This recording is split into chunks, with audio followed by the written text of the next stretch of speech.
Okay, let us get started with our interactive problem session. So, this problem was posted in homework 2 as part of the mathematical methods and techniques in signal processing offered at IISc in 2017. So, the reference to this material is Stark and Woods. So, here is the problem. Only one of the switches S1, S2 and S3 is active at a time. Switch S1 closes twice as fast as S2, switch S2 closes twice as fast as S3. The signals are normally distributed as follows: A is normal with mean -1 and variance 4, B is having mean 0 and variance 1, and C has mean 1 and variance 4. So, basically you have these switches which will operate and then you get some received signal X. What we want are the following. First, what is the probability that X is less than or equal to 1? So, I receive some X, what is the probability that X is less than or equal to 1? The second question is, given that X is greater than -1, which signal is most likely transmitted? Okay. So, using your basics in probability, how you would go about solving this problem. So, this problem will be solved by Shaunak Roy. So, this problem is let me go through the problem once and then we will try to solve it. So, we have a receiver which is connected to 3 switches A, B and C via the switches S1, S2 and S3 which is sent to, and X is the receiving side. Now, a very important condition that I have underlined over here is only one of the switches S1, S2, S3 is active at one time.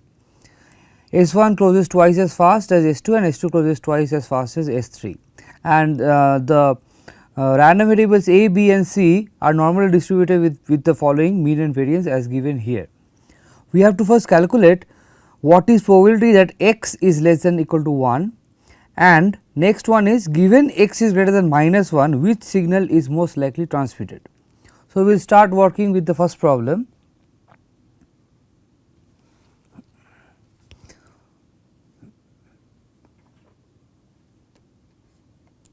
Probability that X is less than 1 is equal to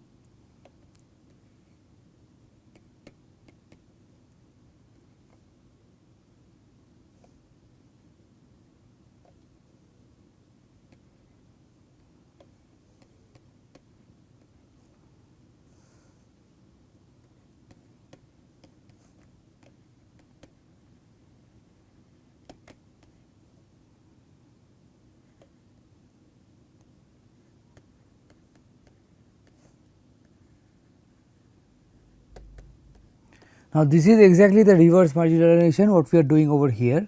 Now, this particular quantity that we have over here, this is nothing but probability that X less than or equal to 1 given Si is active means probability that A is less than or equal to 1 for I equal to 1, probability that B is less than or equal to 1 for I equal to 2, and probability that C is less than or equal to 1 for I equal to 3. Now, let me just write the normal distribution function. So, if we have considered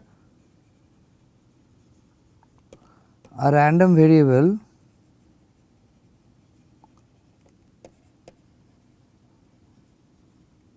m with the normal distribution having mu mean and sigma variance, we have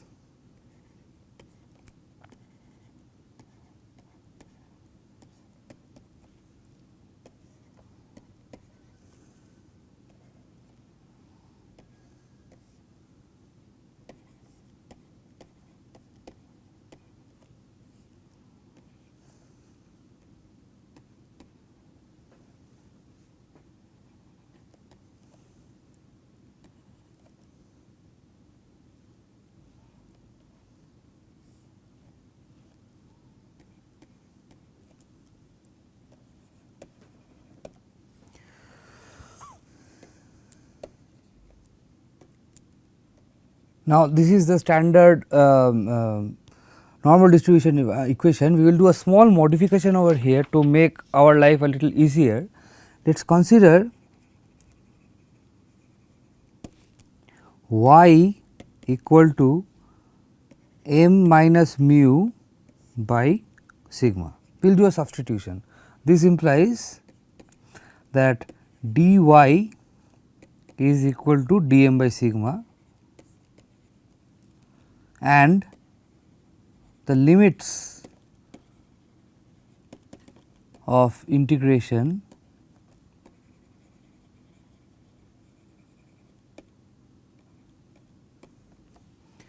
changes to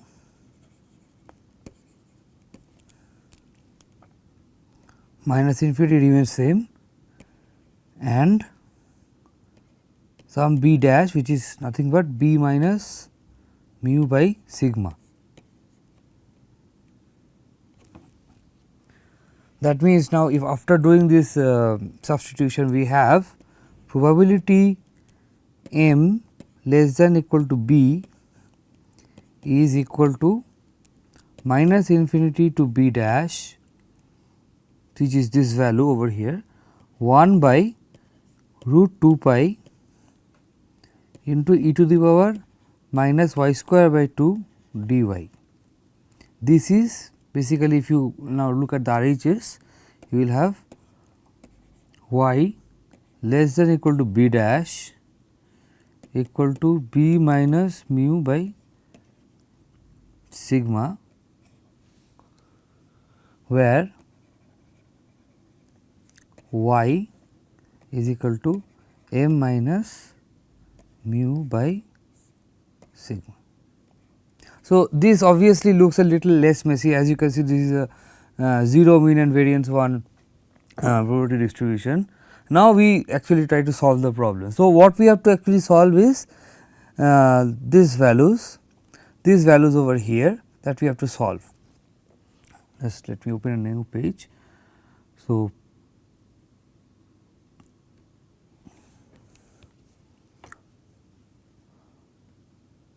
probability that A is less than 1. Now, we will just substitute in the normal distribution function that we have done before, is nothing but probability that y is less than.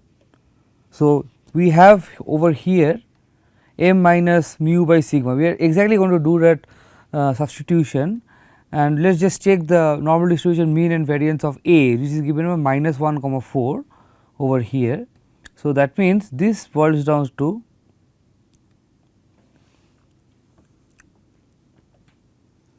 one minus of minus 1, which is the mean, and I put the variance 2. This is equal to probability that y is less than 1. This comes out to be 0.8413. Similarly, probability that b is less than 1 is probability that y less than equal to 1 minus 0 by 1 is equal to probability that y is less than 1 is the same value 0.8413, and next we have probability that c less than equal to 1 is equal to probability that y is less than equal to 1 minus 1 by 2. This is equal to probability that y is less than 0 equal to 0.5. All these values are calculated from the normal distribution table.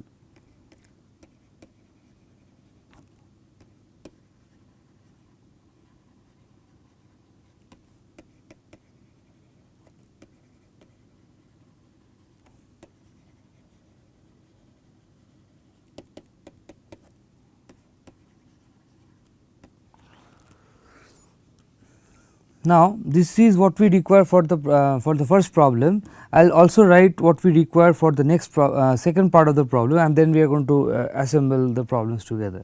So, for 2, So, this is for 1, that is what we need. Sorry, let me just write this.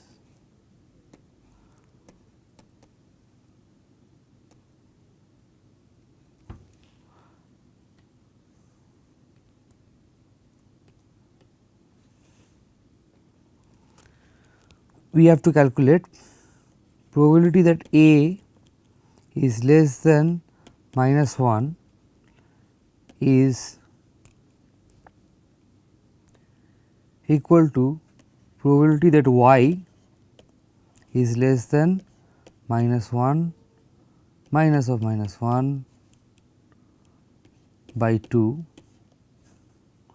which is probability that y is less than 0 equal to 0.5, probability that b is less than minus 1 is probability that y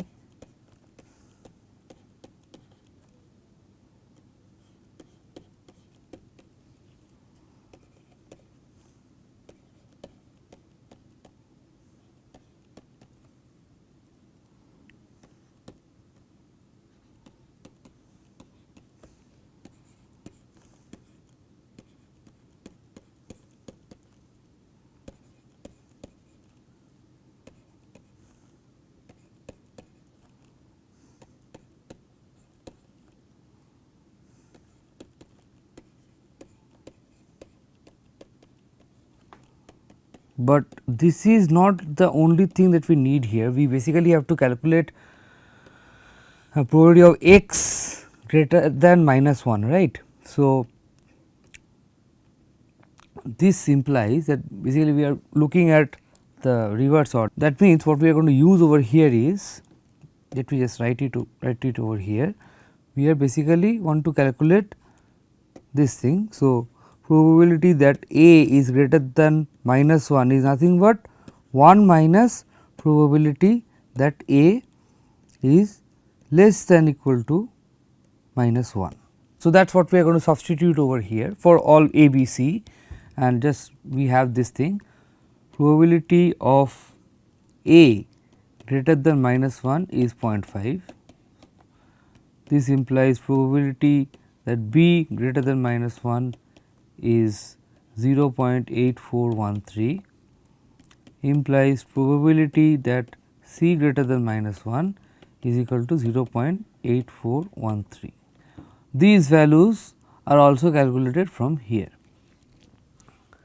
Now, we actually solve the problem. So, if you look at the first equation that we have here. So, what we have to do? We have already calculated P A greater than 1 less than equal to 1, B less than equal to 1 and C less than equal to 1, all the probabilities over here.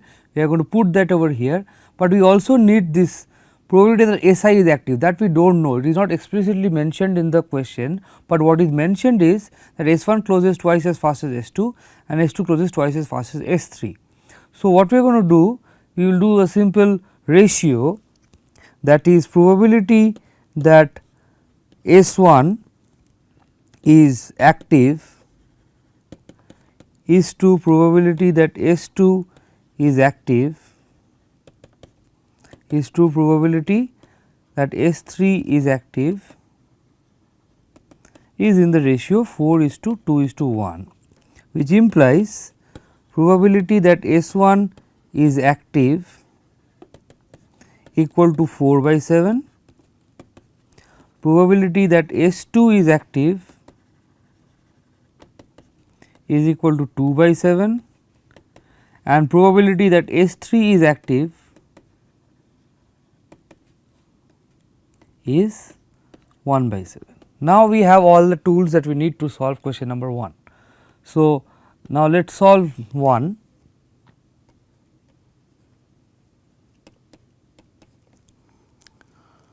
Probability that x less than 1 is,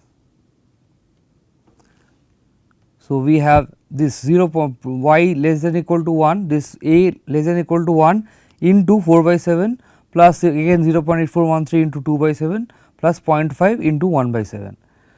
So, if I just write it over here,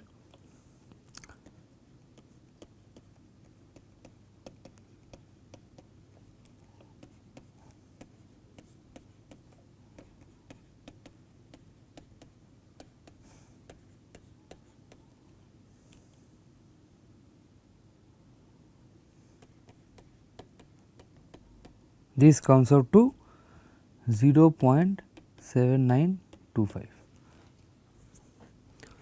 We are done with the first part. Now, in order to solve for the next part, that is solving 2,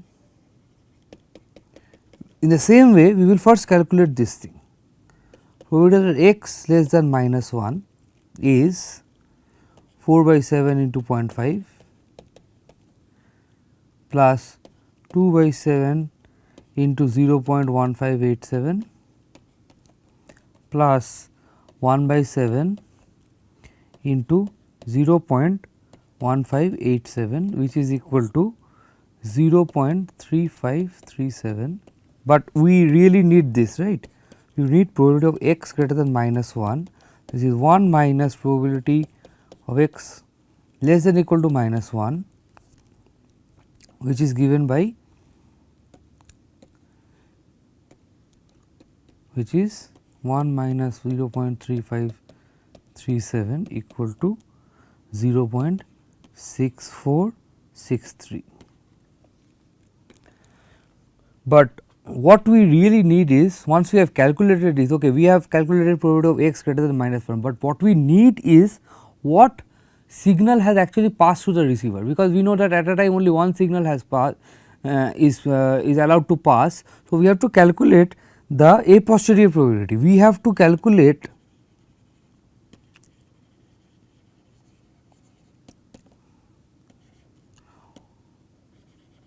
the following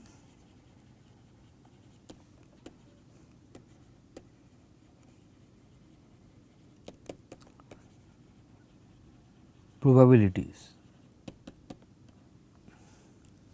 that is probability that A was transmitted, that is given by this, given x greater than minus 1, the standard condition probability rule, x greater than minus 1 given x equal to A into probability that x equal to A by probability that x greater than minus 1. This is equal to 0.5 into 4 by 7 by 0.6463, that comes out to 0.4421.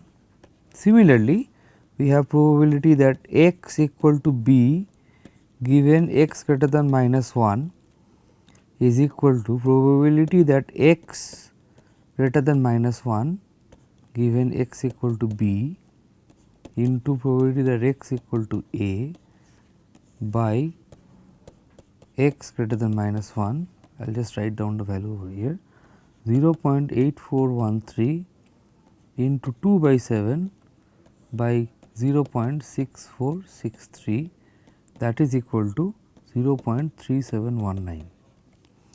And finally, x equal to c given x greater than minus 1 equal to probability that x greater than minus 1 given x equal to c. There is a small mistake here, I will just, this should be b.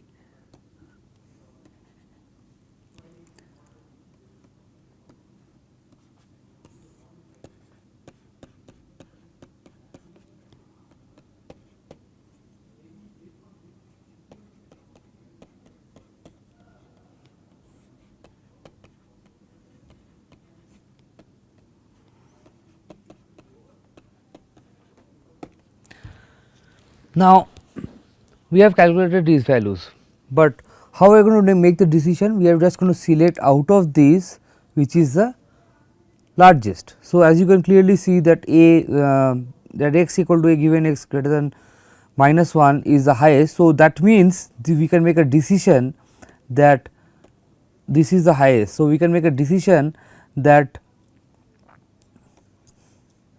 most likely A was transmitted.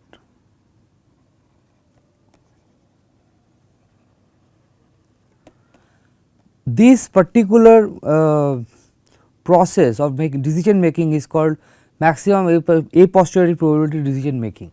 So, this is very important in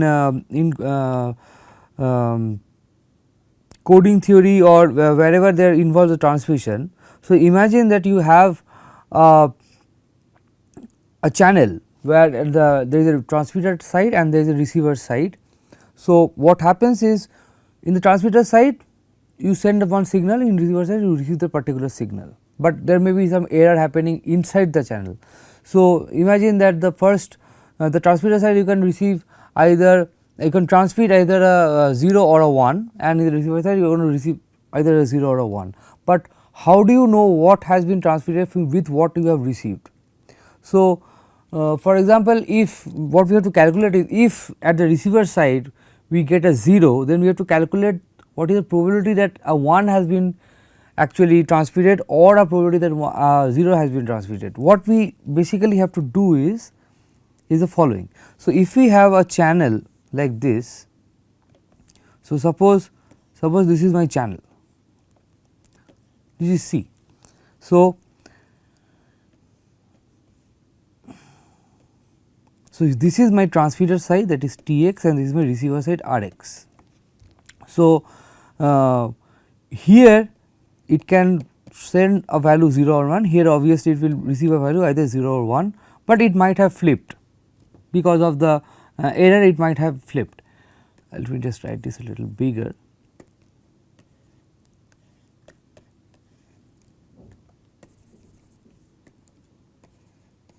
So, the decision making that we have to do, suppose we have received a 0, suppose we have received a 0. So, let me write this as a random variable y and this as a random variable x suppose. So, probability we have to calculate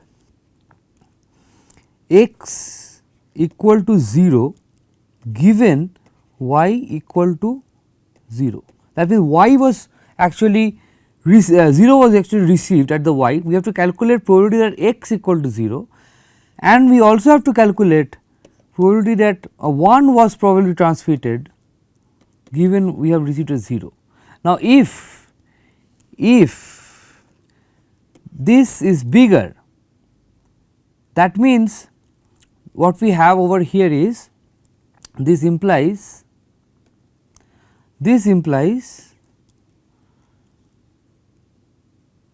a 0 was transmitted.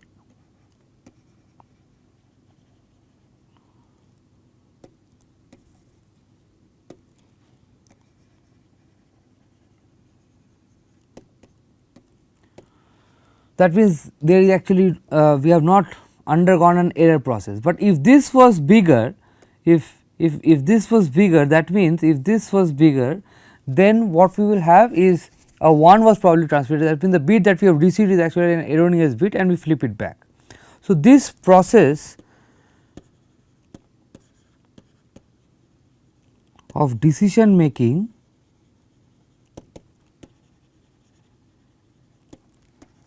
is called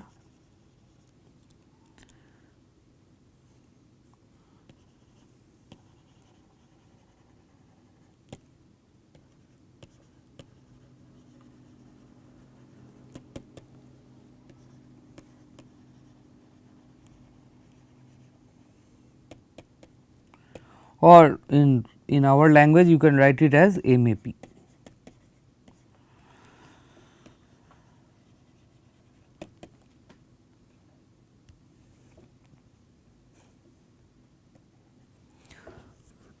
So, just let me I will go through recap the problem again. So, we have to first calculate that probability that x is less than or equal to minus 1. So, what we did, we use the reverse materialization over here, probability x less than or equal to 1 is given by this probability that x less than or equal to 1 given SI is active into probability of SI is active. We calculate the probability of SI is active later. So, the first term on the RHS is given by this, that probability that x greater than 1 given SI is active means obviously A has been transmitted if it is I equal to 1, and similarly for B and C. Now, we write the random variable function over here, we do a standard substitution given by this particular point over here, and we have a 0 mean and variance 1 expression. This will be helpful for substituting or calculating the values of A, B and C, and that is what we calculate next, probability of A less than or equal to 1, B less than or equal to 1, C less than or equal to 1, and we also calculate probability of A greater than minus 1, B greater than minus 1 and C greater than minus 1, and we also find probability of SI is active as this, because explicitly it was not mentioned, but we have was given a ratio that S1 was we have this 4:2:1 ratio, and similarly we have calculated probability S1 is active is 4/7, S2 is active is 2/7 and S3 is active is 1/7. And then we solve the first part of the problem, just substitute the values that we have calculated, we get this. In the second part we also do a similar process, that we calculate probability of x greater than minus 1 as this, which is 0.6463, and but our main question that was asked in the second part was what signal it might have transmitted. So, that we have calculated from probability x equal to A given x greater than minus 1, and we calculated these values for B and C also, and we chose the one which was highest. Apparently A is the highest over here. So, we make a decision that most likely A was transmitted. So, this type of decision making is called maximum a posteriori probability, which is very much used in communication these days. So, what we have is basically a channel which has a transmitter side and a receiver side. The transmitter side can signal a 0 or a 1 and the receiver side can receive a signal 0 or a 1. Now, let us consider the transmitter side as the random variable x and the receiver side random variable y. Suppose we have received a 0, then what was transmitted? We make a decision in this following way. We calculate probability of x equal to 0 given y equal to 0, receiving a 0 over here, and if it is greater than probability that x was 1 was transmitted given we have received a 0, we make a decision that a 0 was transmitted, that means an error has not happened. This type of decision making is called maximum a posteriori probability or MAP decision, and the probability that we calculate is based on what the channel is. So, if the channel is a AWGN channel, we will have a normal distribution. If it is something else like a standard BSC channel, we will have some different value of mean and variance or whatever be the distribution given. So, I am not explicitly mentioning the distribution over here. This is the point where how we make a decision, how we make a decision in the MAP process. So, in this particular problem we have a slight difference, we have 3 signals and we are receiving the following signal, the same ABC signal on the receiver side. So, here it is basically a ternary alphabet. In standard communication we have, since we have bits, it is basically a binary alphabet. So, with this we end solving this problem.